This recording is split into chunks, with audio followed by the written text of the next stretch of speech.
اپنے نکاح میں قبول ہے؟ حالے کا ذہن کہیں اور تھا، وہ کوئی اور آواز سن رہا تھا۔ عمر ایسا نہیں کر سکتا۔ قبول ہے، اس نے سرگوشی کی تھی۔ کون عمر حیات؟ کیا تم کوئی مذاق کر رہی ہو؟ قبول ہے۔ بے غیرت، بے حیا، بد چلن، تمہاری جرت کیسے ہوئی مجھے دھوکہ دینے کی؟ قبول ہے۔ اب وہ آدمی ایسے ہی کچھ کلمات عمر کے سامنے دہرا رہا تھا، لیکن حالے اس کے جیسے کانوں پر پردہ پڑ گیا تھا۔ بیٹھی رہی، چپ، گم سم، خاموش۔ اس سے کسی کاغذ پر سائن لیے جا رہے تھے اور وہ کیے جا رہی تھی۔ نکاح کی رسم ختم ہو گئی تھی۔ معراج اب عمر کو گلے لگا رہے تھے، اس کو دعائیں دے رہے تھے۔ عمر جواب میں کچھ کہہ رہا تھا۔ حالے کو ساری آوازیں بے معنی لگی تھیں۔ معراج نے حالے کا ہاتھ اپنے ہاتھ میں لے لیا تھا، اس کا سر ہنوز جھکا ہوا تھا۔ میری طرف دیکھو حالے، انہوں نے نرمی سے پکارا تھا۔ حالے نے نم آنکھیں اٹھا کر ان کو دیکھا تھا۔ مجھ سے ایک وعدہ کرو گی؟ حالے نے اس بات میں سر ہلایا تھا۔ وہ اس وقت ان کو کسی چیز کے لیے منع نہیں کر سکتی تھی۔ وعدہ کرو، چاہے کچھ بھی ہو جائے، چاہے میں زندہ رہوں یا مر جاؤں، تم عمر کو نہیں چھوڑو گی، چاہے دنیا ادھر کی ادھر ہو جائے، چاہے تمہارے ساتھ کچھ بھی ہو جائے، تم اسے نہیں چھوڑو گی۔ اسے میری وصیت سمجھو حالے، عمر کو مت چھوڑنا۔ ان کے لہجے میں التجا سی تھی۔ حالے نے ان کی طرف دیکھا تھا، دل میں اٹھتے ابال کو بمشکل دبایا تھا اور ہلکی آواز میں بولی تھی، وعدہ کرتی ہوں بابا، جیسا آپ چاہیں گے ویسا ہی کروں گی اور بس۔ وہ اٹھ کھڑی ہوئی تھی۔ اس وعدے کے بعد اس کی برداشت جواب دے گئی تھی۔ مجھے گھر جانا ہے بابا، وہ سپاٹ لہجے میں بولی تھی۔ میرے گلے تو لگ جاؤ بیٹا، انہوں نے بازو واہ کیے تھے۔ جن لوگوں پہ آپ کو اعتبار ہے ان کو تو گلے لگا چکے ہیں آپ، میں ایسی ہی ٹھیک ہوں، وہ تلخی سے بولی تھی۔ معراج کے چہرے کا رنگ پھیکا پڑا تھا۔ جاؤ عمر، تم پہلے حالے کو گھر چھوڑ کر آ جاؤ، انہوں نے عمر کی طرف دیکھ کر کہا تھا۔ میں خود جا سکتی ہوں حالے، یہ میرا حکم ہے، وہ سختی سے بولے تھے۔ حالے نے زخمی نظروں سے عمر کو دیکھا تھا، جیسے کہہ رہی ہو، میرے باپ نے کبھی مجھ سے سختی سے بات نہیں کی۔ وہ بغیر کچھ کہے آگے بڑھ گئی تھی۔ عمر اس کے پیچھے گیا تھا، لیکن پھر دروازے پہ رکا تھا۔ اس کی اوٹ میں کچھ فکس کیا، معراج کو دیکھا۔ حالے اور حسن کو خدا کے بعد تمہارے حوالے کر رہا ہوں عمر، خیال رکھنا، وہ دھیمے لہجے میں بولے تھے۔ عمر نے سر ہلایا تھا اور باہر نکل گیا۔ گاڑی میں ہولناک خاموشی تھی۔ حالے سیٹ کی پشت سے سر ٹکائے آنکھیں موندے ہوئے تھی۔ کل رات سے لے کر اب تک کے مناظر اس کی آنکھوں میں کسی فلم کی طرح چل رہے تھے۔ اس کی بند آنکھوں سے نکلتے آنسو اس کے چہرے پہ قطار کی صورت بہہ رہے تھے۔ عمر بار بار نظر اٹھا کر اس کو دیکھتا اور لب بھینچ لیتا۔ جتنی تکلیف اسے اس لڑکی کے آنسو دیتے تھے، وہ اتنا ہی روئے جا رہی تھی۔ آپ کچھ کھانا پسند کریں گی؟ یہاں قریب ہی ایک بہت اچھا ریسٹورانٹ ہے، وہ سامنے سڑک پر نظر جمائے بول رہا تھا۔ اس کو رونے سے باز رکھنے کا ایک یہی طریقہ اس کے ذہن میں آیا تھا۔ زہر لا دو مجھے، کم از کم اس ذلت سے تو جان چھوٹ جائے گی، وہ بند آنکھوں سے بڑبڑائی تھی، پھر یکدم آنکھیں کھول کر اس کی جانب رخ پھیر لیا تھا۔ تم تو آج بہت خوش ہوگے، ہے نا؟ مجھے ذلیل کروا لیا، میری عزت نفس ختم کر دی، میرے خاندان میں میری عزت دو کوڑی کی کر دی، ایک ایک نیوز چینل پر میری تصویر دکھائی جا رہی ہے، میں بدنام ہو کر رہ گئی، اور سب سے بڑی بات، تم سے نکاح ہو گیا میرا۔ اس کے گلے میں آنسوؤں کا پھندا سا اٹکا تھا۔ یہ نکاح نہیں ہے عمر، یہ میری تذلیل ہے۔ تم نے آج مجھے میری نظروں میں گرا دیا۔ جس آدمی نے مجھے اتنا ذلیل کیا، بدنام کیا، ساری رات مجھے اپنی گاڑی میں قید رکھا، جس کی وجہ سے میرا خاندان مجھ سے چھوٹ گیا، آج وہی انسان میرا شوہر بن کر میرے پہلو میں بیٹھا۔ بے شک یہ ایک کاغذی رشتہ ہے، لیکن یہ ہے، اور جب تک یہ ہے تب تک میں روز مرتی رہوں گی، لیکن زندہ میں تمہیں بھی نہیں چھوڑوں گی، دیکھ لینا تم۔ وہ کہہ کر رخ پھیر گئی تھی۔ عمر لب بھینچے سنتا رہا۔ آپ کے پاس کیا ثبوت ہے کہ یہ سب کچھ میں نے کیا ہے؟ اس کا لہجہ سپاٹ تھا۔ گاڑی روکو، وہ دو ٹوک لہجے میں بولی تھی۔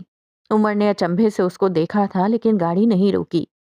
گاڑی روکو، وہ اب کے ذرا بلند لہجے میں بولی تھی۔ مقابل کے کان تو گویا بند ہی تھے۔ I said stop the bloody car، وہ پوری قوت سے چلائی تھی۔ عمر نے گاڑی روک دی تھی۔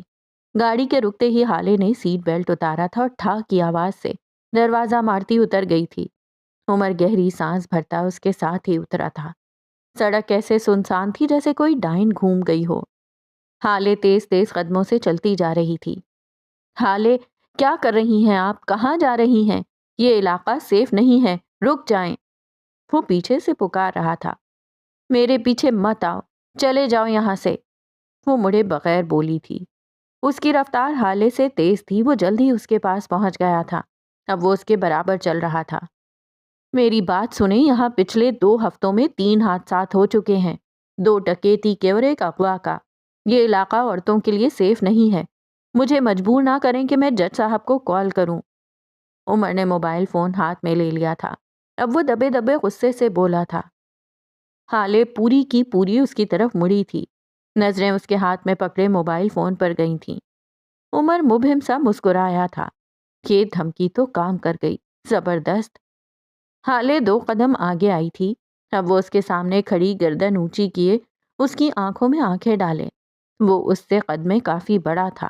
اسی اثنا میں اس نے پھرتی سے عمر کا موبائل اس کے ہاتھ سے لیا تھا اور پوری قوت سے زمین پہ دے مارا تھا اور اس کی طرف دیکھے بغیر آگے بڑھ گئی تھی۔ عمر بھونچ کا رہ گیا۔ وہ نیچے جھکا اپنے موبائل کے پرزے اٹھانے لگا، تب تک حالے کافی آگے نکل گئی تھی۔ اسی وقت گلی کے ایک چھوٹے سے مکان کی اوٹ سے ایک گنجا سا آدمی نکلا تھا۔ عمر نے اس آدمی کو دیکھا تھا لیکن آگے نہیں بڑھا۔ حالے نے اس آدمی کو دیکھ کر بھی نظر انداز کیا تھا۔ وہ آگے بڑھتی گئی۔ جب وہ آدمی پوری طرح پھیل کر اس کے سامنے دیوار کی طرح کھڑا ہو گیا، حالے نے رک کر اس کو دیکھا تھا۔ گلی کے آدھے کچے آدھے پکے مکان دلچسپی سے یہ منظر دیکھے گئے۔ یہ تو گیا، عمر ہولے سے بڑبڑایا تھا۔ اسی وقت ہلکی ہلکی بوندا باندی شروع ہو چکی تھی۔ چلو بی بی، جلدی سے نکالو جو کچھ بھی ہے، چلو جلدی، جلدی کرو، ٹائم نہیں ہے۔ اس کے ہاتھ میں ایک چھوٹا سا خنجر تھا۔ میرے پاس تو بس ایک سونے کی پازیب ہے، وہ اپنی آواز کے اندر مصنوعی سا خوف پیدا کرتی بولی تھی۔ جو بھی ہے نکالو جلدی، وہ خنجر کو گھماتے ہوئے کہہ رہا تھا۔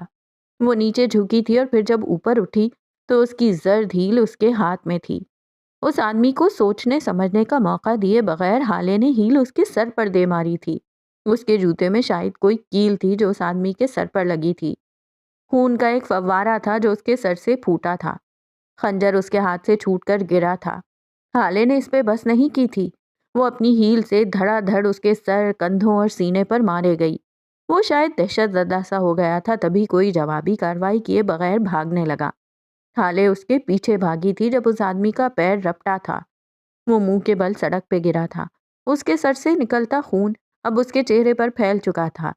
بارش تیز ہو چکی تھی۔ خون پانی کے ساتھ مل کر زمین پر پھیلنے لگ گیا تھا۔ حالے اب بھی نیچے جھکی اس کو مارے جا رہی تھی۔ تمہیں میں ہی ملی تھی ستانے کو، ہاں؟ اور کم مسئلے ہیں میرے ساتھ جو اب تم بھی آ گئے، ہاں؟ رات سے لے کر اب تک کیا کیا لوٹا کر آئی ہوں میں، بچا ہی کیا تھا میرے پاس جو اب تم لینے آ گئے؟ ذلیل انسان، گھٹیا انسان، شرم نہیں آتی تمہیں؟ وہ چلاتی جاتی اور مارے جاتی۔ پتا بھی ہے میرے ساتھ ہوا کیا ہے، کیا کیا جھیل چکی ہوں میں، جانتے بھی ہو کسی لڑکی کو سکون کی سانس نہیں لینے دو گے تم، ہے نا؟ وہ آدمی اب بری طرح کراہ رہا تھا۔ حالے بھی شاید مار مار کر تھک چکی تھی، تبھی اس کے قریب ہی بیٹھ گئی۔ عمر ذرا سے فاصلے پر کھڑا اس کو دیکھ رہا تھا۔ فی الحال وہ کسی قسم کی بدمزگی نہیں چاہتا تھا۔ حالے کو دل ہلکا کرنے کی ضرورت تھی۔ تم جانتے ہو میں کون ہوں؟ حالے اس زخمی آدمی کے پاس بیٹھی پوچھ رہی تھی۔ بارش تیز ہونے لگی تھی۔ اس آدمی نے کوئی جواب نہیں دیا۔ وہ اسی طرح پڑا کراہتا رہا۔ درد ہو رہا ہوگا نا؟ وہ اب ہمدردی سے پوچھنے لگی تھی۔ مجھے بھی تو ہو رہا ہے، میں بھی تو تکلیف میں ہوں۔ تمہیں بھلا زیب دیتا تھا اس طرح کسی لڑکی کا راستہ روکنا؟ کوئی شرم حیا کچھ باقی رہا ہے تم میں یا نہیں؟ معاف کر دو بی بی، جان چھوڑ دو میری، وہ رک رک کر بولا تھا۔ کیوں چھوڑ دوں جان؟ ہاں، پھر میری بات کون سنے گا؟ وہ غرائی تھی۔ عمر بے تاثر چہرے کے ساتھ اسے دیکھے گیا۔ یہ جو آدمی ہے نا، اس نے مجھ سے سب کچھ چھین لیا۔ اس کی آنکھیں نم ہونے لگی تھیں۔ اس نے مجھ سے میری عزت چھین لی، مجھے جگہ جگہ بدنام کر دیا، مجھے میری شادی سے اغوا کر کے لے گیا۔ آنکھیں اب ڈبڈبانے لگی تھیں۔ میری شادی ٹوٹ گئی، میرے منگیتر نے مجھ پہ ہاتھ اٹھایا۔ اس آدمی کی آنکھیں بند ہونے لگی تھی جب ہالے بلند آواز میں چلائی، آنکھیں کھولے رکھو، تمہیں سننا ہوگا مجھے۔ وہ اب دوبارہ آنکھیں کھول چکا تھا۔ اس نے مجھ سے میرے گھر والے چھین لیے۔ تمہیں پتا ہے یہ بات اب میں کس کو بتا رہی ہوتی؟ ذرا دیر کو رکی تھی۔ میں یہ بات مہر آپی کو بتاتی۔ میں ان سے بہت محبت کرتی ہوں، بہت زیادہ۔ اس کی آنکھوں سے بے اختیار آنسو بہنے لگے تھے۔ عمر نے رخ پھیر لیا تھا۔ یا پھر بابا کو بتاتی، اس نے مجھ سے بابا کو بھی چھین لیا۔ یا پھر ہارون کو بتاتی میں، اس نے مجھ سے ہارون بھی چھین لیا۔ وہ بری طرح رونے لگی تھی، بلند آواز میں۔ اس نے ہاتھ سے عمر کی جانب اشارہ کیا تھا۔ اس نے میری زندگی برباد کر دی ہے۔ کل تک میں ایک ملکہ تھی، لوگ میرے ہاتھ چومتے تھے، لڑکیاں میرے جیسی قسمت کی دعا کرتی تھیں، لیکن ایک ہی رات میں، پتہ ہے، ایک ہی رات میں اس نے مجھے تخت سے زمین پر پھینک دیا۔ وہ بلک بلک کر رو رہی تھی۔ اس کی آنکھیں سرخ ہو گئی تھیں۔ عمر کی برداشت کی حد ختم ہو گئی تھی، تبھی وہ اٹھ کھڑا ہوا۔ چلیں حالے، اب بس بہت ہو گیا، ہم لیٹ ہو رہے ہیں۔ وہ سنجیدگی سے بولا تھا۔ اسی وقت بارش ایک دم تیز ہو گئی۔ بوندیں تڑا تڑ برسے جا رہی تھیں۔ حالے بھیگ گئی تھی، لیکن اس کو جیسے فرق نہ پڑتا ہو۔ اس آدمی کا خون اب اس کے سر پہ جم گیا تھا۔ حالے کی نظر جیسے ہی اس کے سر پر پڑی، یکا یک وہ ہنسنے لگی۔ پیٹ پہ ہاتھ رکھے، گردن پیچھے پھینکے وہ ہنستی جا رہی تھی، کربناک ہنسی۔ عمر کو اس وقت اس کی ہنسی رونے سے زیادہ بری لگی۔ جتنا درد تمہیں ہو رہا ہے نا، اس سے زیادہ مجھے ہو رہا ہے۔ وہ ہنستے ہوئے بمشکل بول پا رہی تھی، میرا دل پھٹ رہا ہے۔ ذلت بڑی گندی چیز ہوتی ہے، بڑی گندی، اور مجھے یہ جھولی بھر کر دے دی گئی ہے۔ اس کی ہنسی تھمی تھی، آنسو ایک بار پھر آنکھوں میں بھرنے لگے تھے۔ تم جانتے ہو مجھے سب سے زیادہ دکھ کس بات کا ہے؟ وہ اب اس آدمی کو دیکھتی پوچھ رہی تھی۔ تمہیں کیسے پتا ہوگا، میں بتاتی ہوں۔ اس کے حلق میں آنسوؤں کا ایک گولا سا اٹکا تھا۔ سب سے زیادہ دکھ مجھے اس بات کا ہو رہا ہے کہ بچوں کو میرا خیال نہیں آیا نکاح کرتے۔ آنسو بہ رہے تھے یا بارش کے قطرے، پتہ نہیں چلتا تھا۔ اس برستی بارش نے اس کے آنسو چھپا لیے تھے۔ اور سب سے زیادہ دکھ ہو رہا ہے دادا جان کا۔ انہوں نے کہا کہ نکل جاؤ۔ ہاں، انہوں نے بھی یہی کہا۔ اس نے روتے ہوئے ہچکی لی تھی۔ اور سب سے زیادہ دکھ ہو رہا ہے اماں کا۔ انہوں نے کہا چلی جاؤ حالے۔ یہ نہیں سوچا کہ حالے کہاں جائے، اس کا ہے ہی کون؟ اگر میری جگہ بچوں ہوتی تو کیا اماں ان کو گھر سے نکالتی؟ تم خود بتاؤ۔ وہ اس آدھے مرے وجود سے پوچھنے لگی۔ خیر چھوڑو۔ اس کی طرف سے کوئی جواب نہ پا کر وہ پھر شروع ہو چکی تھی۔ عمر بارش میں بھیگتا اس کو دیکھتا رہا۔ وہ اس کا دل ہلکا ہونے دینا چاہتا تھا۔ اور ہارون، اس کا کیا؟ وہ آدمی اس سارے وقت میں اب بولا تھا۔ حالے نے مڑ کر اس کو دیکھا تھا اور مسکرائی تھی۔ وہ دکھ نہیں ہے، وہ ناسور ہے۔ وہ زخم ساری زندگی نہیں بھرے گا۔ ساری دنیا آپ کو چھوڑ دے، دوست کو نہیں چھوڑنا چاہیے۔ وہ چھوڑتا ہے نا تو ایسا لگتا ہے جیسے کسی نے بھرے بازار میں آپ کے منہ پہ جوتا مارا ہو، جیسے کسی نے آپ کے دل کو مٹھی میں لے کر اتنا دبایا ہو کہ خون رسنے لگے۔ وہ آسمان کی طرف منہ کیے کہے جا رہی تھی، ایسے کسی نے آپ کے جسم کے ایک تیز دھار آلے سے ٹکڑے ٹکڑے کر دیے ہوں۔ بڑی تکلیف ہوتی ہے، بڑی تکلیف۔ اللہ کسی دشمن کو بھی دوستوں کے دکھ نہ دکھائے۔ میں تمہیں بتاؤں، کسی سے اگر بدلہ لینا ہو تو کیا کرو؟ اس سے اس کا دوست چھین لو، وہ خود ہی مر جائے گا۔ اس آدمی نے مجھ سے میرا دوست چھینا ہے، اس کو اللہ پوچھے گا۔ اس نے مجھ سے میرے باپ کو چھینا ہے۔ ارے ہاں، میرا باپ تو ہسپتال میں ہے۔ وہ ماتھے پہ ہاتھ مارتے ہوئے اٹھ کھڑی ہوئی تھی۔ اس کے بال موٹی موٹی لٹوں کی صورت اس کے چہرے کے اطراف میں چپکے ہوئے تھے۔ مجھے جانا ہوگا بھائی، سوری خون کے لیے. تھینک یو مجھے سننے کے لیے. تم ایک بہت اچھے لسنر ہو. اللہ تمہارے کانوں کو سلامت رکھے. مجھے جانا ہوگا. میں اپنے باپ سے ناراض ہو کر آئی ہوں. ان کے گلے لگنا ہوگا. اوکے. وہ آدمی خاموشی سے اس کو دیکھتا رہا. ہالے نے اس پہ ایک نظر ڈالی اور آگے بڑھ گئی. عمر بھی اس کے پیچھے گیا تھا. اس کے ہاتھ میں اب چھوٹا بھدا سا موبائل تھا جس پہ ہالے ٹرک بھی چڑھا لے تو ٹوٹ ہی نہ سکے. سلطان منزل میں ایسا سناٹا تھا جیسے کوئی ڈائن گھوم کر گئی ہو. ایسی ہولناک خاموشی جیسے قبرستانوں پہ ہوتی ہو. ہر کوئی ایک دوسرے سے چھپتا پھر رہا تھا. اسی وقت فروا اپنے لان کے ایک کونے میں فون کان سے لگائے کھڑی تھیں. ان کے چہرے پر برہمی تھی. بھوری آنکھوں میں غصہ تھا. آپ وعدہ خلافی کیسے کر سکتے ہیں مرزا صاحب؟ یہ عمر حیات کون ہے؟ اور اس سب میں وہ کیسے شامل ہو گیا؟ جو کچھ آپ نے کیا ہے وہ ڈیل کا حصہ نہیں تھا. وہ اسپتال کی فوٹیجز اور ریسٹورانٹ والی تصاویر. آپ کو یہ سب کچھ کرنے کی کیا ضرورت تھی آخر؟ آپ کو کیا لگتا ہے وہ لڑکا عمر وہ خاموش بیٹھے گا؟ نہیں مرزا صاحب نہیں. وہ ایسی قیامت برپا کرے گا کہ سارا جہان دیکھے گا. مجھے جواب دیجیے کہ آپ نے مجھے ڈبل کراس کیوں کیا؟ آپ مجھے جواب دے ہیں. وہ دبا دبا سا غرا رہی تھیں. دیکھیں مسز سلطان، میں خود نہیں جانتا کہ عمر حیات کو بیچ میں کون لایا اور کیسے لایا. اس نے کچھ عرصہ قبل میرے بیٹے کی پارٹی پہ ریڈ مارا تھا. ہو سکتا ہے نوح نے بدلہ لیا ہو، اور اگر لیا بھی ہے تو مجھے کوئی مسئلہ نہیں ہے. ایسی قیامتیں ہم جیسے فرعونوں نے بہت دیکھ رکھی ہیں. اور آپ کو کیا میں کوئی پروفیشنل اغوا کار لگتا ہوں جو اتنی پلاننگ کے ساتھ اس لڑکی کو اغوا کروں گا؟ آپ کس فوٹیج کی بات کر رہی ہیں؟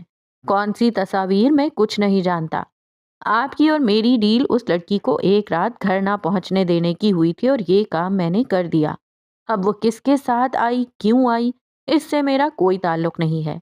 امید ہے اب تک آپ میرا کام کر چکی ہوں گی. ان کا لہجہ بے لچک تھا. ہو جائے گا آپ کا کام. پیپرز بنوا لیے ہیں میں نے، بس سائن چاہیے. ان کا دھیان بٹا ہوا تھا، لہجہ بجھا ہوا تھا. کچھ تھا جو ان کو بہت تنگ کر رہا تھا. اسی وقت انہوں نے سفیر کو اپنی گاڑی کی طرف جاتے دیکھا. انہوں نے سفیر کو آواز دے کر روکا تھا. وہ بادل نخواستہ رک گیا تھا. فروا تیز تیز قدم چلتی اس کے قریب آئی تھیں. اب وہ دونوں ایک دوسرے کے سامنے کھڑے تھے. کہاں جا رہے ہو تم؟ خود کو بمشکل نارمل رکھتے وہ پوچھ رہی تھیں. بڑے پاپا کے پاس اسپتال جا رہا ہوں. وہ سخت بیزار تھا. تم باپ بیٹا پاگل ہو گئے ہو؟ ان کی بیٹی ہمارے منہ پہ کالک مل کر چلی گئی ہے اور تم لوگوں کو خدمتیں ہی نہیں ختم ہو رہی. ابھی تھوڑی دیر پہلے تمہارا باپ گیا ہے اور اب تم. بیٹے ضرورت کیا ہے آخر؟ وہ سخت خوف زدہ تھیں. ممی وہ میرے بڑے پاپا ہیں. کل رات جو کچھ بھی میں نے کہا وہ اسی وجہ سے اسپتال میں ہیں. ان کی گھٹیا بیٹی کی وجہ سے. میں ان کو نہیں چھوڑ سکتا. آپ اپنی سازشیں خود تک محدود رکھیں تو بہتر ہوگا اور میرے معاملات سے دور رہیں. وہ کاٹ دار لہجے میں کہتا، لمبے لمبے ڈگ بھرتا وہاں سے چلا گیا تھا. فروا خاموشی سے واپس چلی گئی تھیں. ان کا ذہن الجھا ہوا تھا. سارے راستے ان دونوں کے درمیان کوئی بات نہیں ہوئی تھی. ہالے خاموشی سے کھڑکی کے باہر بھاگتی ٹریفک کو دیکھتی رہی. بارش اپنے جوبن پر تھی، جیسے آج ہی سارے بادلوں نے ایک ساتھ برسنے کا تہیا کر لیا ہو. جیسے ہی ان کی گاڑی اسپتال کے باہر آ کر رکی، سامنے سے ہی رپورٹرز کا ایک ہجوم ان کو اپنی طرف آتا دکھائی دیا.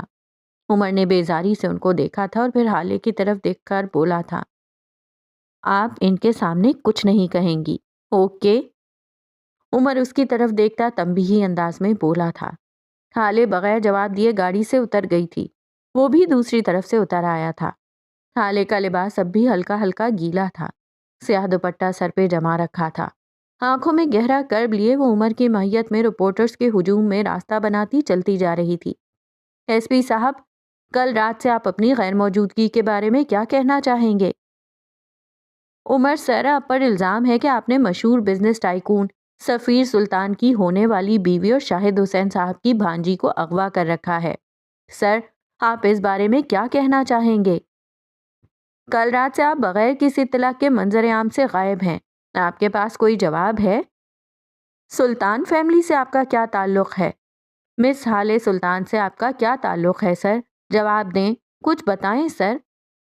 متعدد آوازیں، انگنت الزام اور طنزیہ جملوں کو نظر انداز کرتا وہ حالے کے بالکل قریب چلتا اسپتال کے اندر داخل ہو گیا تھا۔ ابھی وہ اور آگے جاتے جب حالے ان رپورٹرز کی جانب مڑی تھی۔ اس کی آنکھیں پرسکون تھیں، چہرہ ہر قسم کے جذبات سے عاری۔ وہ سڑک پر بیٹھی پاگلوں کی طرح ہنستی اور روتی ہوئی حالے سے بہت مختلف لگ رہی تھی۔ وہ رکی تھی تو ان کے پیچھے بھاگتے رپورٹرز بھی رکے تھے، لیکن بس ان کے قدم ہی رکے تھے، زبانیں نہیں۔ آپ کو جو کچھ پوچھنا ہے مجھ سے پوچھیں، آپ کے تمام سوالات کا جواب دینے کو تیار ہوں میں، وہ ان کی جانب دیکھتی پرسکون لہجے میں کہہ رہی تھی۔ باہر اب بھی بارش برس رہی تھی۔ میڈم، آپ کا ایس پی عمر حیات سے کیا تعلق ہے؟ کل رات اب اپنی شادی سے کیوں غائب ہوئیں؟ ایس پی عمر حیات سے کل تک میرا کوئی تعلق نہیں تھا، لیکن آج اس نے عمر کی طرف طنزیہ سی نظر دیکھا تھا۔ آج ان کا اور میرا نکاح ہو گیا ہے، سو اس لحاظ سے یہ میرے شوہر ہیں۔ اور رہی بات میری شادی سے غائب ہونے کی، تو ایس پی سر نے مجھے میری شادی کی رات اغوا کر لیا اور ساری رات مجھے حبس سے بیجا میں رکھا۔ عمر نے بے اختیار اپنا ماتھا سہلایا تھا۔ ان کی وجہ سے میری اور میرے خاندان کی بدنامی ہوئی، ہمارے خاندان کی نیک نامی پہ حرف آیا، اور میں اب تک ٹراما کے زیر اثر ہوں۔ ان کی وجہ سے میرے والد کو ہارٹ اٹیک ہوا ہے اور وہ اسی اسپتال میں زندگی اور موت کی جنگ لڑ رہے ہیں۔ وہ بول کر خاموش ہو چکی تھی۔ رپورٹرز کا شور ایک بار پھر بلند ہوا تھا۔ اگر آپ کے ساتھ اتنا ہی ظلم ہوا تھا تو آپ اب تک ان کے ساتھ کیوں ہیں، اور آپ نے ان سے نکاح کیوں کیا؟ جسٹس معراج سلطان کی کنڈیشن اب کیسی ہے؟ کیا یہ شادی آپ کے والد کی مرضی سے ہوئی ہے؟ کیا آپ مستقبل میں عمر صاحب کے ساتھ رہیں گی یا آپ دونوں اپنے راستے جدا کرنے والے ہیں؟ عمر حیات صاحب، آپ ان الزامات کے بارے میں کیا کہتے ہیں؟ کیا آپ ان سب کو قبول کرتے ہیں؟ اگر ہاں تو ان سب کے پیچھے کیا وجہ رہی؟ حالے نے ہاتھ اٹھا کر ان کو خاموش کروایا تھا۔ عمر غیر آرام دہ سا اس کے ساتھ کھڑا تھا۔ میرے والد اب خطرے سے باہر ہیں، اس کا لہجہ اب بھی پرسکون تھا، اور مستقبل میں حالے سلطان عمر حیات کو کورٹ میں لے کر جانے والی ہوں۔ ان کو ہر زیادتی کا حساب دینا ہوگا۔ میں ان پہ ہتک عزت کا دعویٰ کرتی ہوں اور مجھے اغوا کرنے اور حبس سے بیجا میں رکھنے کے لیے ان سے حساب مانگتی ہوں۔ See you guys in the court. وہ بول کر آگے بڑھ گئی تھی جبکہ عمر جینز کی جیبوں میں ہاتھ ڈالے وہیں کھڑا رہ گیا تھا۔ سر، آپ کچھ کہنا چاہیں گے؟ آپ کی منکوہا نے جو الزام آپ پہ لگائے اور مستقبل میں آپ کا لاہ عمل کیا ہوگا؟ آپ کا نام کیا ہے؟ اس نے نیلی شرٹ پہنے مائک پکڑے کھڑے لڑکے سے سوال کیا تھا۔ سنان غفار، وہ بااعتماد سا بولا تھا۔ عمر نے سمجھنے کے سے انداز میں سر ہلایا تھا۔ میں پچھلے ہفتے کورنگی تھانہ گیا تھا دورے پہ، آپ کو دیکھا تھا میں نے۔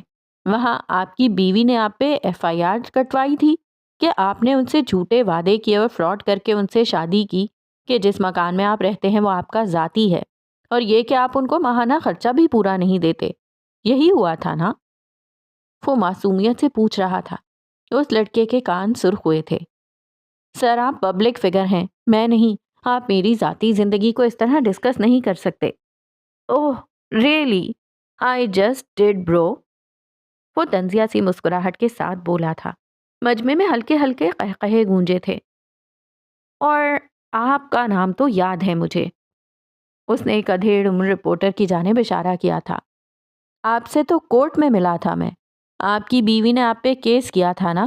ان کا کہنا تھا کہ آپ نے ان کے ابا کا دکان جو کہ ترکے میں آپ کی بیوی کو ملا بیچ دیا ہے، اور اس کے علاوہ آپ نے ان کا تمام زیور ان کی اجازت کے بغیر کہیں گروی رکھوا دیا ہے۔ کچھ یہی الزامات تھے آپ پہ۔ وہ اب بھی مسکرا رہا تھا۔ اس آدمی کا رنگ اڑ گیا۔ سر، آپ یہاں ہمارے سوالات کے جوابات دینے کے لیے آئے ہیں یا ہم پر طنز کرنے؟ آپ یہ مت بھولیں کہ ہم پبلک فگر نہیں ہیں۔ آپ ہیں، ہم عام عوام ہیں، اور آپ قوم کے رکھوالے۔ اگر آپ جیسے لوگ ہی اغوا اور فورس میرج کے جرم میں پھنسے ہوں گے تو ہمارا کیا ہوگا؟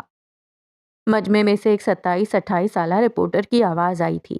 اب کی عمر کھل کر مسکرایا تھا۔ بی بی، میں طنز تو نہیں کر رہا، اور میں یہ بھی نہیں کہہ رہا کہ میں پبلک فگر نہیں ہوں۔ بات صرف یہ ہے کہ پبلک فگرز کی بھی بیویاں ہوتی ہیں، اور وہ ناراض بھی ہوتی ہیں، جس طرح ان دونوں بھائیوں کی بیویاں ہوئی تھیں۔ اور جس طرح آپ دونوں کی بیویوں نے صلح کے پرچم بلند کیے ہیں اسی طرح میری زوجہ کا غصہ بھی ٹھنڈا ہو جائے گا۔ بیویاں تو الزام لگاتی رہتی ہیں، اصل مرد وہی ہے جو سروائیو کر جائے۔ نرمی اور محبت سے بیوی کو سمجھائے جس طرح ان دونوں بھائیوں نے کیا۔ کیوں بھائی، اب جا سکتا ہوں میں؟ باقی بات آپ دونوں سمجھا دیں گے اپنے ساتھیوں کو۔ وہ اسی مسکراہٹ کے ساتھ بولتا آگے بڑھ گیا تھا۔ مجمع میں کئی آوازیں ابھری تھیں جن کو وہ پیچھے سے ہاتھ ہلاتا "That's all for today" کہتا آگے بڑھ گیا تھا۔ حالے اس کے قریب ہی دیوار کی اوٹ میں کھڑی تھی۔ وہ اکیلی نہیں تھی، اس کی سہیلی مدحت پاس کھڑی تھی اور وہ اس سے کچھ پوچھ رہی تھی، پریشانی سے، تشویش سے۔ حالے نارمل انداز میں جواب دے رہی تھی جیسے جو کچھ بھی ہوا ہو عام سی بات تھی۔ تو یہ طے تھا کہ سلطان خاندان کا بھرم نہیں ٹوٹے گا۔ چلیں؟ وہ اس کے قریب کھڑا ہو کر بس ایک ہی لفظ بولا تھا۔ حالے نے قہر آلود نظر اس پہ ڈالی تھی۔ مدحت سے کوئی بات کی تھی اور پھر عمر کو جواب دیے بغیر آگے بڑھ گئی تھی۔ وہ اس کے پیچھے چلنے لگا تھا۔ وارڈ کے قریب پہنچ کر ان کو کچھ غیر معمولی سا احساس ہوا، کچھ تھا جو نارمل نہیں تھا۔ حالے کا دل زور سے دھڑکا تھا۔ اسی وقت ڈاکٹر عبدالحفیظ باہر آئے تھے۔ ان کا چہرہ ستا ہوا تھا۔ کیا ہوا ہے ڈاکٹر؟ جج صاحب کی طبیعت پھر سے خراب ہوئی ہے کیا؟ کیسے ہیں وہ؟ عمر بے قراری سے پوچھ رہا تھا۔ ہم نے آپ کو کئی دفعہ کالز کی سر، آپ نے اٹینڈ نہیں کی۔ جج صاحب کو آپ دونوں کے جاتے ہی ہارٹ اٹیک ہو گیا تھا۔ ہم نے اپنی پوری کوشش کی لیکن ہم ان کو نہیں بچا سکے۔ الفاظ تھے کہ پگھلا ہوا سیسا۔ حالے کو اپنی ساری دنیا گھومتی ہوئی محسوس ہوئی۔ اس نے بے یقینی سے اپنا دل تھام لیا تھا۔ کیا بکواس کر رہے ہو تم؟ بالکل ٹھیک تھے میرے ماموں، بالکل ٹھیک، کچھ نہیں ہو سکتا ان کو۔ آگ لگا دوں گا تمہارے سارے اسپتال کو۔ اس نے ڈاکٹر کو کالر سے پکڑ کر دیوار سے لگایا تھا۔ ان کو کچھ نہیں ہو سکتا، وہ میرا واحد خاندان ہے، میں مار دوں گا تم سب کو۔ بکواس کرتے ہو تم، میرے ماموں بالکل ٹھیک تھے۔ وہ ان کو دیوار سے لگائے ان پہ غرا رہا تھا۔ اس کی آنکھوں میں شوق تھا۔ لوگ جمع ہونے لگے تھے۔ وہ عمر کو ہٹانے کی کوشش کر رہے تھے۔ بول، کون آیا تھا اندر؟ بتاؤ مجھے۔ منع کر کے گیا تھا نا میں، کیا تھا نا منع، یا نہیں بولا تھا میں نے کہا تھا نا میرے علاوہ کسی کو اندر مت جانے دینا۔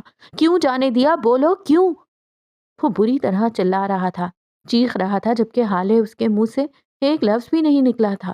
وہ اسی طرح کھڑی تھی، شاکڈ۔ اس کی آنکھیں خشک تھیں، زبان مقفل تھی، قدم برف تھے۔ اس کی ساری دنیا راکھ ہو گئی تھی۔ وہ دھیرے دھیرے اسپتال کے ٹھنڈے فرش پر بیٹھتی چلی گئی۔ اس کی آنکھیں پتھرا گئی تھیں، وہ سانس تک نہیں لے پا رہی تھی۔ میں بابا کو لے کر آؤں گی حسن۔ اس کے حلق میں آنسوؤں کا پھندا سا اٹکا تھا۔ میرے گلے تو لگ جاؤ بیٹا۔ اس کے ذہن میں کئی آوازیں گونج رہی تھیں۔ عمر اب بھی چلا رہا تھا، شاید رو بھی رہا تھا، لیکن وہ عمر کو نہیں دیکھ رہی تھی، وہ کسی کو نہیں دیکھ رہی تھی، وہ کچھ نہیں سن رہی تھی۔ اس کو ایسے لگ رہا تھا جیسے کسی نے اس کے دل میں کوئی تیز دار برچھی گھسیڑ دی ہو، یا پھر کوئی زہر بھرا تیر۔ تکلیف سی تکلیف تھی۔ عمر اب وارڈ کے اندر آ گیا تھا۔ سامنے بیڈ پر میلاج سلطان کا بے جان وجود تھا۔ عمر نے بے اختیار دیوار کا سہارا لیا تھا۔ اس کی آنکھیں نم ہونے لگی تھیں۔ وہ بھاگ کر ان کے قریب پہنچا تھا اور دیوانہ وار ان کی نبض ٹٹول رہا تھا، ان کے دل پر اپنا کانپتا ہوا ہاتھ رکھ رہا تھا، اور دیکھتے ہی دیکھتے اس کی آنکھوں سے آنسو رواں ہو گئے تھے۔ وہ کبھی نہیں روتا تھا۔ نفیسہ کہتی تھی، عمر کی آنکھوں میں ایسے پتھر ہیں جن سے کبھی چشمہ نہیں پھوٹ سکتا۔ میں نہیں مانتا، میں مان ہی نہیں سکتا۔ آپ کو کچھ نہیں ہو سکتا، آپ نہیں مر سکتے، میں آپ کو مرنے نہیں دوں گا۔ ماموں آپ یہ نہیں کر سکتے، پلیز یہ نہ کریں یار، مجھے اکیلا نہ چھوڑیں۔ میں کہاں جاؤں گا؟ میرا کون ہے؟ آپ نے مجھے حالے کے ساتھ کیوں بھیجا؟ وہ پھوٹ پھوٹ کر رونے لگا تھا۔ میرے تو واحد دوست آپ ہیں، میرا بھائی، میرا باپ، سب کچھ آپ ہیں۔ آپ مجھے نہیں چھوڑ سکتے، آپ یہ نہیں کر سکتے۔ دیکھیں میں ریلیشن شپ ٹائٹل استعمال کر رہا ہوں یار، میں اکیلا ہو جاؤں گا، مجھے مت چھوڑیں۔ وہ ان کے پاس بیڈ پہ بیٹھا، ان کے ہاتھ پہ چہرہ گرائے روتے ہوئے کہہ رہا تھا، اللہ میرے ساتھ ایسا نہ کریں، میں اتنا مضبوط نہیں ہوں، میں کیا کروں اللہ، آپ نے ایسا کیوں کیا؟ میں نہیں سنبھال سکتا حالے کو، حسن کو۔ میں ان کو کیسے سنبھالوں ماموں؟ میں خود اکیلا ہو جاؤں گا۔ آپ نے وعدہ کیا تھا، آپ نے کہا تھا مجھے نہیں چھوڑیں گے آپ نہیں چھوڑ سکتے۔ وہ کبھی بچپن میں بھی ایسا نہیں رویا تھا جس طرح وہ آج رو رہا تھا۔ اسی وقت سفیر اور شمس ایک ساتھ اندر داخل ہوئے تھے۔ ان کے پیچھے ہی ہارون اور شاہد بھی آئے تھے۔ سفیر نے آتے ہی عمر کو گردن سے پکڑ کر دور ہٹایا تھا۔ گھٹیا انسان، تمہاری جرت کیسے ہوئی یہاں آنے کی؟ دفع ہو جاؤ یہاں سے۔ تمہاری وجہ سے میرے بڑے پاپا چلے گئے۔ تم ان کے وارث نہیں ہو، ان کا وارث میں ہوں۔ تم کس حق سے ان کے پاس بیٹھے ہو؟ کس نے دیا تمہیں یہ حق؟ وہ سرخ آنکھوں کے ساتھ چلا رہا تھا۔ عمر کے کانوں میں کئی سال پرانی ایک آواز گونجی تھی، میرے ساتھ گھر چلو اور فیملی کا حصہ بنو، ورنہ ایک دن جب میں مر جاؤں گا تمہیں میرے جنازے پہ بھی کوئی نہیں چھوڑے گا۔ مجھے بس تھوڑی دیر ان کے پاس رہنے دو پلیز۔ وہ چہرہ جھکائے گیلی آواز میں بولا تھا۔ شمس رو رہے تھے، ہارون کی آنکھیں نم تھیں۔ تم یہاں سے خود جاؤ گے یا میں تمہیں دھکے مار کر نکالوں؟ تمہاری وجہ سے میری بہن بیوہ ہو گئی، ان کے بچے یتیم ہو گئے، اب اور کیا چاہتے ہو؟ شاہد حسین روتے ہوئے اس پہ چیخ رہے تھے۔ ان کے بچے؟ او خدایا، ان کے بچے! عمر کے دماغ میں یکدم حالے کا خیال آیا تھا۔ وہ وارڈ کے باہر ہی تھی۔ کیا ان لوگوں نے اسے دیکھا؟ نہیں، وہ ان کی طرف دیکھے بغیر بھاگا تھا۔ وہ باہر نہیں تھی۔ وہ ہر وارڈ میں اس کو ڈھونڈ رہا تھا، ہر ایک کو روک روک کر اس کا پوچھ رہا تھا۔ وہ وہاں نہیں تھی، وہ کہیں نہیں تھی۔ اس نے تمام باتھ رومز چیک کر لیے، وہ وہاں بھی نہیں تھی۔ وہ اسپتال کے کوریڈور میں سر پکڑے کھڑا تھا۔ میں حسن اور حالے کو خدا کے بعد تمہارے حوالے کر رہا ہوں عمر۔ یہ کیا کر گئے ہیں آپ؟ یہ کیسی ذمہ داری مجھ پہ ڈال گئے ہیں؟ دیکھے میں تو ایک دن بھی نہیں نبھا سکا۔ میں نہیں کر سکتا۔ بے بسی کے مارے اس کی آنکھیں ایک بار پھر نم ہونے لگیں۔ تبھی اس کو سیڑھیوں کے قریب ایک سیاہ دوپٹہ نظر آیا۔ وہ آہستگی سے چلتا اس کے قریب گیا۔ وہ حالے تھی، سیڑھیوں پہ بیٹھی، ہراساں نظروں سے یہاں وہاں دیکھتی۔ عمر اس کے قریب ہی ایک سٹیپ پہ بیٹھ گیا۔ حالے کو دیکھ کر اس نے شکر کا کلمہ پڑھا تھا۔ حالے نے مڑ کر اس کو دیکھا تھا۔ اس کی سیاہ آنکھیں ضبط سے سرخ پڑ رہی تھیں۔ حالے، آپ یہاں کیوں بیٹھی ہیں؟ وہ بدقت بول پایا تھا۔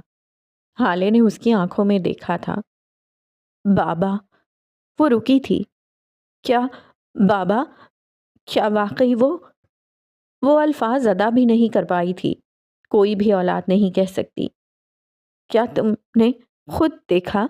تم نے چیک کیا؟ اس کی آنکھوں میں خوف تھا، امید تھی۔ عمر کی آنکھوں میں کرب اتر آیا۔ میں نے ان کو دیکھا، میں نے محسوس کیا، وہ سانس نہیں لے رہے تھے۔ وہ نہیں رہے حالے، وہ نہیں رہے۔ میں کیا کروں؟ وہ نہیں رہے۔ اس نے سر دونوں ہاتھوں میں گرا لیا تھا۔ عمر، کیا تھوڑی دیر کے لیے ان کو زندہ نہیں کر سکتے؟ وہ ایسے لہجے میں بولی تھی کہ عمر کا کلیجہ کٹ کر رہ گیا۔ میں ان کے گلے نہیں لگی تھی عمر۔ کاش میں لگ جاتی، کاش میں وقت کو پیچھے کر پاتی۔ کیا تم کر سکتے ہو؟ میں ان سے ناراض نہ ہوتی، کاش۔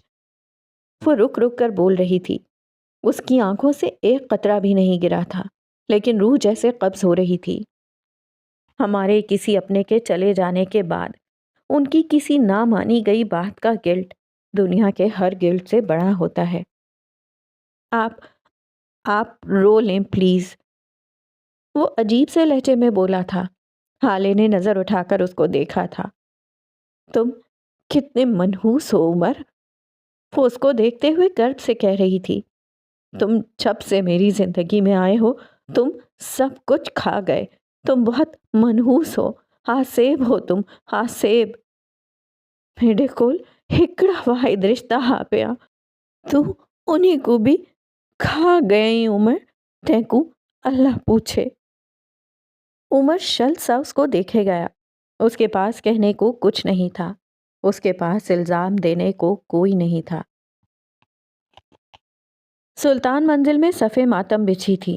بڑے سے لان میں بیچوں بیچ رکھا معراج سلطان کا بے جان وجود، اور ان کے بالکل قریب بیٹھی پھوٹ پھوٹ کر روتی حسینہ۔ یوسف سلطان کو بار بار غشی کے دورے پڑتے تھے۔ مہر بھی عورتوں کے ہجوم میں بیٹھی بار بار اپنی نم آنکھوں کو صاف کرتی تھی۔ حسن ذرا دور مردوں کے ساتھ بیٹھا تھا۔ سوگواران آ کر شمس کے بعد اس کو پرسا دیتے تھے۔ اس کے آنسو بہہ رہے تھے جنہیں وہ بار بار اپنی آستین سے رگڑتا تھا۔ عمر کو دروازے کے باہر ہی روک لیا گیا تھا۔ وہ بے بسی اور غصے کے مارے چکر پہ چکر لگا رہا تھا۔ عورتوں کے ہجوم میں ایک سیاہ آنکھوں والی لڑکی بھی تھی۔ اس کی آنکھیں اب بھی خشک تھیں۔ وہ رو نہیں رہی تھی، وہ کسی کو دیکھ نہیں رہی تھی۔ عورتوں نے اس کو کئی بار رلانے کی کوشش کی تھی۔ اس کے چہرے پر ہلکے تھپڑ مارے تھے، لیکن وہ ایسے بیٹھی رہی جیسے کوئی پتھر کا مجسمہ۔ اس کی نظریں کسی غیر مرئی نقطے پر جمی تھیں۔ حسن نے اس کو دیکھا تھا۔ وہ اپنی جگہ سے اٹھ کر اس کے قریب آیا تھا۔ حالے کو اس طرح دیکھ کر اس کا دل مزید کٹتا رہا۔ اس کی جان نکل رہی تھی۔ وہ آہستگی سے اس کے پاس آ کر بیٹھا تھا۔ اس کو کچھ کہنے کے بجائے وہ چہرہ جھکائے روتا گیا یہاں تک کہ اس کی ہچکیاں بند گئیں۔ ہارون اس کو دیکھتے ہوئے آیا تھا اور اس کے کندھے پر ہاتھ رکھے کچھ کہہ رہا تھا، کوئی تسلی، کوئی دلاسا، کوئی صبر کی تلقین۔ حالے نے ایک جھٹکے سے ہارون کا ہاتھ حسن کے کندھے سے ہٹایا تھا۔ میرے بھائی کو اور مجھے تمہارے سہاروں کی ضرورت نہیں ہے۔ وہ کاٹدار لہجے میں بولتی حسن کو اپنے ساتھ لپٹا گئی تھی۔ سہارا ملتے ہی حسن پھوٹ پھوٹ کر رونے لگ گیا تھا۔ تم نے کہا تھا تم بابا کو لے کر آؤ گی۔ تم نے کہا تھا حالے، تم نہیں لا سکی۔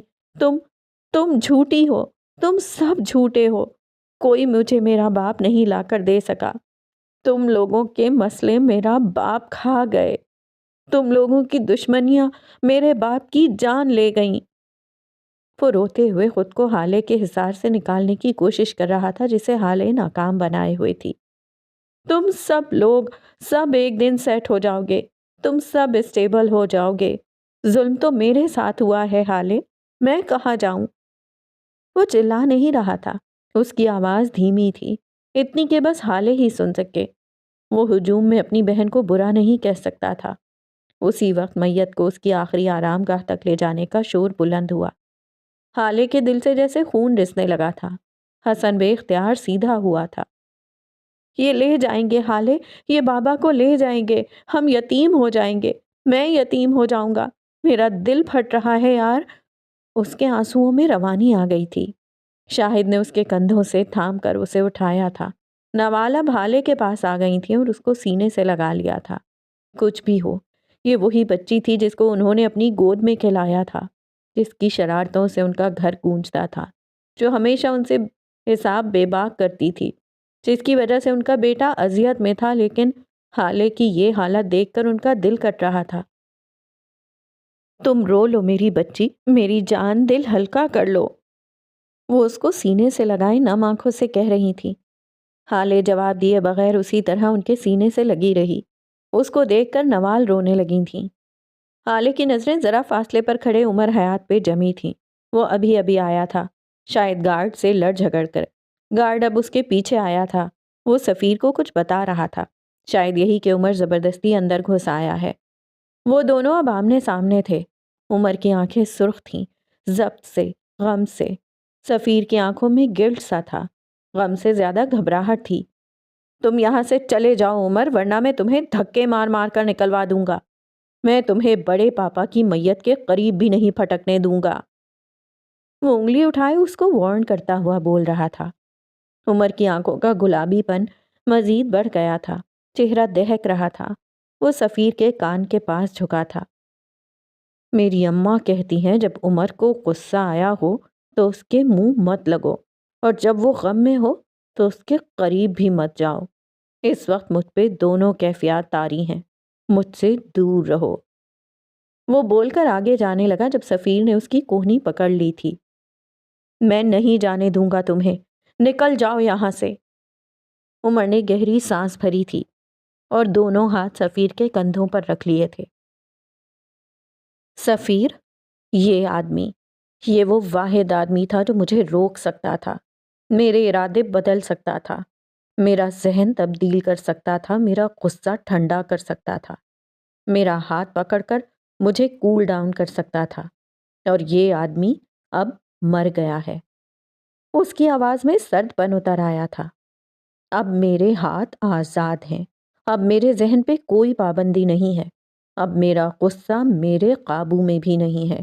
یہ وہ واحد شخص تھا جس نے عمر حیات کو سنوارا ہے، جس نے عمر حیات کو انسان بنایا ہے۔ اب اس کے جانے کے بعد مجھے دوبارہ سے بھیڑیا مت بناؤ۔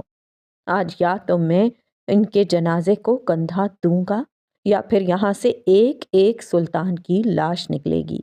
تم بتا دو تم کیا چاہتے ہو؟ وہ اس کی آنکھوں میں دیکھتا ٹھنڈے ٹھاڑ لہجے میں کہہ رہا تھا۔ سفیر کو بے اختیار اس سے خوف محسوس ہوا۔ وہ اس پہ 2 حرف بھیج کر آگے بڑھ گیا تھا۔ آخری بار تمام گھر والوں کو میت کا آخری دیدار کروایا گیا تھا۔ پورے سلطان منزل میں سسکیوں اور ماتم کی آواز گونج اٹھی تھی۔ فروا بہت مشکل سے حسینہ کو سنبھالے ہوئے تھی۔ یوسف سلطان کو سکون اور دوا دے کر ان کے کمرے میں سلا دیا گیا تھا۔ حسن نے روتے ہوئے جنازے کو کندھا دیا تھا۔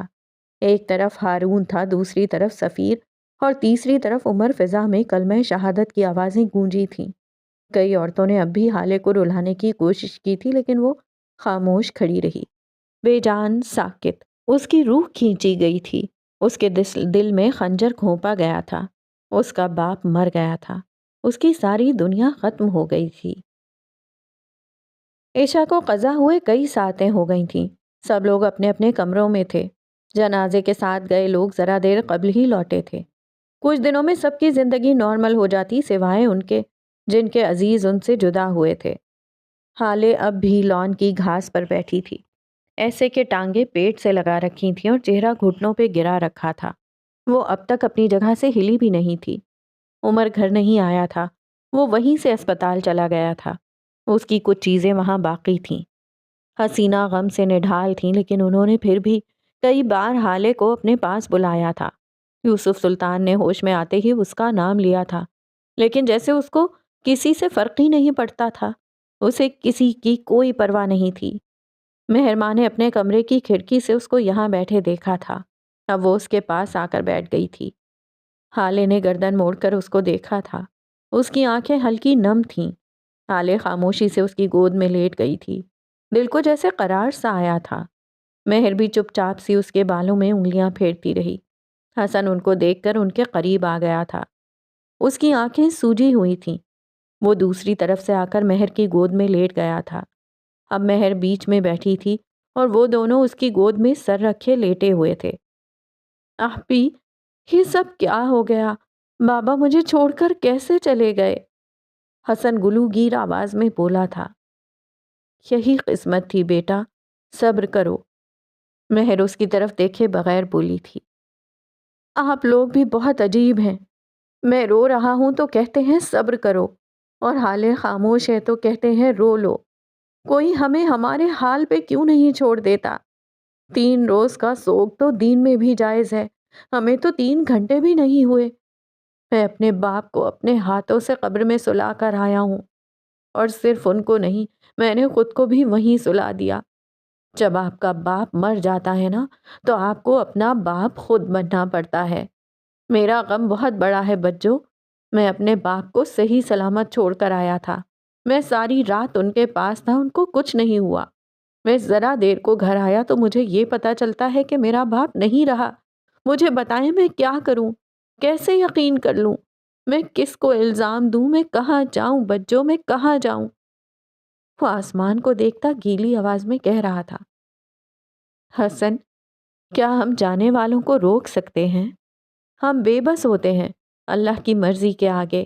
ہم معراج بابا کی کمی پوری نہیں کر سکتے، لیکن دیکھو تمہارے پاس ہم سب تو ہیں نا۔ وہ اس کو بہلا رہی تھی جیسے عام بچوں کو بہلایا جاتا ہے۔ میرے لیے کوئی نہیں ہوگا بچوں، یہ خاندان والے 1-2 سپارے پڑھ کر چلے جائیں گے۔ آپ کی اپنی دنیا ہے، آپ کا شوہر ہے۔ اب یوسف سلطان کے پاس اپنے غم، اپنے پچھتاوے ہیں۔ حالے سلطان کے اپنے گلٹ ہیں۔ سفیر سلطان ساری دنیا سے ناراض ہیں۔ شمس چچا کے اپنے مسئلے ہیں۔ اماں کے وظائف مزید لمبے ہو جائیں گے۔ آپ کو پتہ ہے سب سے زیادہ نقصان کس کا ہوا ہے؟ سب سے زیادہ سفر کون کرے گا؟ حسن سلطان۔ مجھ سے تو سب کچھ لے لیا گیا ہے۔ آپ کا باپ ایک ہی انسان ہوتا ہے، اور جب وہ مر جائے تو آپ کو اپنا باپ خود بننا پڑتا ہے بچوں، کوئی میرے لیے نہیں ہوگا، کوئی نہیں۔ وہ آنکھیں بند کیے بڑبڑا رہا تھا۔ ہالے چپ چاپ اس کو سنتی رہی۔ اسی وقت عمر گیٹ سے آتا دکھائی دیا۔ وہ اسی صبح والے حلیے میں تھا، بکھرے بال، ستا ہوا چہرہ، سرخ آنکھیں۔ وہ بہت ڈسٹرب لگتا تھا۔ وہ قدم قدم چلتا ہالے کے قریب آ کر رکا تھا۔ اس کو دیکھ کر حسن تیش سے اٹھا تھا۔ کس کی اجازت سے آئے ہو تم یہاں؟ ہمت کیسے ہوئی؟ وہ سرخ آنکھوں سے غرایا تھا۔ عمر نے افسوس سے اس کو دیکھا تھا۔ میں تم سے عمر و رتبے دونوں میں بڑا ہوں، مجھے آپ کہو بچے، وہ نرمی سے بولا تھا۔ میں تمہیں اپنے گھر میں نہیں برداشت کر رہا اور تم مجھ سے تعلقات بنا رہے ہو۔ شکل بھی نہیں دیکھنا چاہتا میں تمہاری، ابھی کے ابھی میرے گھر سے نکل جاؤ۔ وہ انگلی اٹھا کر بولا تھا۔ جج صاحب نے تمہیں یہ تو نہیں سکھایا ہوگا، میں اس وقت تمہارے گھر میں مہمان ہوں اور تم مجھ سے اس طرح بات کرو گے؟ رہی بات تعلق کی تو وہ بن ہی چکا ہے، بہنوئی ہوں میں تمہارا، یقین نہیں آتا تو اپنی بہن سے پوچھ لو۔ وہ جینس کی جیبوں میں ہاتھ ڈالے سکون سے کہتا۔ حسن کے ساتھ مہر ماں کو بھی چونکا گیا تھا۔ مہر ماں اٹھ کھڑی ہوئی تھی، حالے اس کے ساتھ ہی اٹھی تھی۔ اس نے یہ سب کیوں کہا یہ وہ خود بھی نہیں جانتا تھا، اسے بس حالے کو اپنے ساتھ رکھنا تھا اور اس کے لیے جو کرنا پڑتا وہ کر جاتا۔ حسن کی آنکھیں بے یقینی سے پھیلی تھیں، اس نے حیرانی سے حالے کو دیکھا تھا۔ یہ کیا کہہ رہا ہے حالے؟ تم اس کے ساتھ نکاح کر کے آئی ہو؟ سچ کہہ رہا ہے، آج بابا نے ہم دونوں کا نکاح کروایا ہے، وہ بے تاثر لہجے میں بولی تھی۔ تم کیسے کر سکتی ہو یہ؟ وہ پوری قوت سے دہاڑا تھا۔ میں تمہارا بھائی ہوں، تم میرے بغیر کیسے کسی سے نکاح کر سکتی ہو؟ وہ صدمے سے بولا تھا۔ مسٹر عمر، اس وقت آپ یہاں سے جائیں، کچھ دن بعد آئیے گا، اس مسئلے کا کوئی سدے باب کر لیں گے۔ اس وقت ہمارا خاندان ایک ڈرامہ سے گزر رہا ہے، ہمارے گھر کے بڑے کوئی فیصلہ اس وقت نہیں کر سکتے۔ مہر ماں سینے پہ ہاتھ باندھے نرم لہجے میں بولی تھی۔ آپ کے گھر کے سو کالڈ بڑوں کو آج میں دیکھ چکا ہوں، صبح ان کے فیصلے بھی دیکھ چکا ہوں میں، اور اپنی بیوی کو آپ کے گھر کے ایسے بڑوں کے پاس چھوڑ کر نہیں جا سکتا میں۔ آپ کے گھر کے بڑے ہاتھوں سے فیصلہ کرتے ہیں جو کہ اس بار میں برداشت نہیں کروں گا۔ اس کے لہجے میں تپش تھی۔ ابھی مہر یا حسن کچھ کہتے جب حالے بول پڑی۔ مجھے جانا چاہیے، کافی دیر ہو گئی ہے، وہ نارمل لہجے میں بولی تھی۔ تم اس کے ساتھ جاؤ گی، اس کا کیا بھروسہ ہے؟ حالے بے وقوفی مت کرو، ابا کتنی دیر سے تمہیں بلا بلا کر تھک گئے ہیں، اماں غم سے نڈھال ہیں لیکن پھر بھی تمہارا نام لیے جا رہی ہیں اور تم اس کے ساتھ جاؤ گی؟ مہر برہمی سے بولی تھی۔ آپ کے ابا نے آج مجھے اس گھر سے نکال دیا ہے، آپ کی اماں نے بھی تب اس آدمی کے ساتھ بھیجا تھا مجھے جب ہمارا کوئی تعلق بھی نہیں تھا۔ مجھے اب کچھ سخت کہنے پر مجبور نہ کریں اور جانے دیں۔ تو تم سب سے بدلہ لوگی؟ وہ خفگی سے بھویں بھینچے کھڑی تھی۔ پچھتاووں سے بڑا بدلہ کوئی نہیں ہوتا، یوسف سلطان اور حسینہ معراج کو ان کے پچھتاووں میں جینے دیں۔ میں حالے سلطان ہوں، میں نکالی ہوئی جگہ پہ دوبارہ نہیں آتی۔ یہ گھر آج میرے باپ کے مرنے کے ساتھ میرے لیے جل کر راکھ ہو گیا، اب میرا اس کے مکینوں سے کوئی تعلق نہیں۔ اور مجھ سے بھی کوئی تعلق باقی ہے یا نہیں؟ حسن دکھ سے بولا تھا۔ تم اور میں ایک خون ہے حسن، ہمیں کوئی جدا نہیں کر سکتا، ہمارا تعلق کبھی ٹوٹ نہیں سکتا۔ تم اس آدمی کے لیے مجھے چھوڑ رہی ہو حالے، میں تمہارا بھائی ہوں۔ میں اسی لیے یہاں سے جا رہی ہوں حسن، کیونکہ تم میرے بھائی ہو، تم مجھے سمجھ سکتے ہو، مجھے سمجھو خدا کے لیے، مجھے جانے دو، یہاں نہیں رہ سکتی میں۔ تم خود غرض ہو رہی ہو حالے، تم بس اپنا سوچ رہی ہو، تم میرا بھی تو سوچو، بابا کے بعد میرا کون ہے؟ کچھ وقت کے لیے اپنی انا کو سلا نہیں سکتی تم؟ میں تمہارا بھائی ہوں، اسی لیے تمہیں کہتا ہوں مت جاؤ، میں اکیلا ہو جاؤں گا۔ اگر مجھ سے تعلق رکھنا ہے تو اس کے ساتھ نہیں جاؤ گی تم، اور اگر آج تم اس کے ساتھ چلی گئی تو ہم دونوں کے درمیان کوئی تعلق نہیں بچے گا، فیصلہ تمہارا ہے۔ اس کا لہجہ دو ٹوک تھا۔ حالے کے دل پہ کسی نے پیر رکھا تھا۔ تمہارا اور میرا تعلق کوئی نہیں توڑ سکتا حسن، تم خود بھی نہیں۔ یہ تمہاری رگوں میں بہتا خون، یہ ہمارے تعلق کی بنیاد ہے، اور جب بنیادیں مضبوط ہوں تو گھر نہیں ٹوٹتے۔ تم اس خون کو نکال کر نہیں پھینک سکتے، تم ہمارا تعلق نہیں ختم کر سکتے۔ وہ ایک ایک لفظ پر زور دے کر بولتی آگے بڑھ گئی تھی۔ میں اس خون کو نکال کر نہیں پھینک سکتا حالے، لیکن میں اس خون کو بے حس کر سکتا ہوں، اور ابھی تم نے حسن سلطان کی بے حسی نہیں دیکھی۔ وہ پیچھے سے بولا تھا۔ حالے کے قدم ذرا دیر کو تھمے تھے، لیکن پھر وہ آگے بڑھ گئی تھی۔ حسن نے زخمی نظروں سے اس کو جاتے دیکھا تھا۔ حالے نے ایک اجنبی کی خاطر اس کو چھوڑ دیا۔ وہ بدگمانی کی انتہا تک پہنچا ہوا تھا۔